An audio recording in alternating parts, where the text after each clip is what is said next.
இன்றைக்கு கட்சி ஆரம்பித்தாலே ஆஹா ஓஹோ என்று யூகங்களை எல்லாம் பெரிய பெரிய செய்திகளாக மாற்றுகிறார்கள். இப்போதே 20%, 24% என்றெல்லாம் எழுதுகிறார்கள்.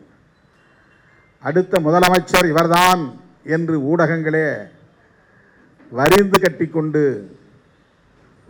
வலிந்து செய்தியை ஊதி பூதாகரப்படுத்துகிறார்கள். இன்னும் ஒரு தேர்தலில் கூட நிற்கவில்லை. வாக்குகள் எவ்வளவு என்பது யாருக்கும் தெரியாது.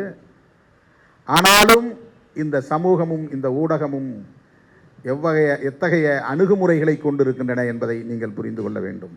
இப்படிப்பட்ட இந்த சமூகத்தில் தான் அங்குலம் அங்குலமாக போராடி போராடி போராடி போராடி இன்றைக்கு இந்த அங்கீகாரத்தை நாம் பெற்றிருக்கிறோம்.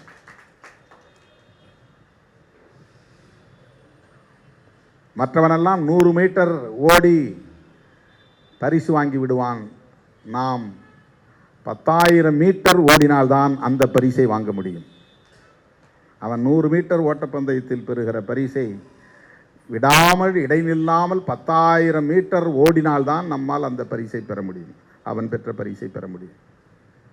அப்படி ஒரு கேடுகட்ட சமூகத்தில் நாம் களமாடிக்கொண்டிருக்கிறோம். ஒரு கட்சியாக ஏற்காமல் அதை புறந்தள்ளுகிற ஒரு சமூகத்தில் நாம் இருக்கிறோம். நமக்கு பின்னர் எத்தனை கட்சி தோன்றினாலும் அந்த கட்சியை முன்னால் எழுதி நம் கட்சியை பின்னால் எழுதுகிற உளவியல் கொண்டவர்களின் ஆதிக்கம் நிறைந்த இந்த சமூகத்தில் நாம் போராடி கொண்டிருக்கிறோம்.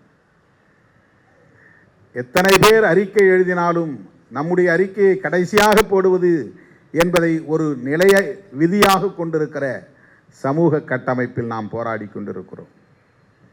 எந்த சீனியாரிட்டியும் அவர்களுக்கு கிடையாது. சமூக மதிப்பீடுகள் அவ்வாறு இருக்கின்றன. செய்திகளை உடனுக்குடன் தெரிந்து கொள்ள உடனே சப்ஸ்கிரைப் பண்ணுங்க.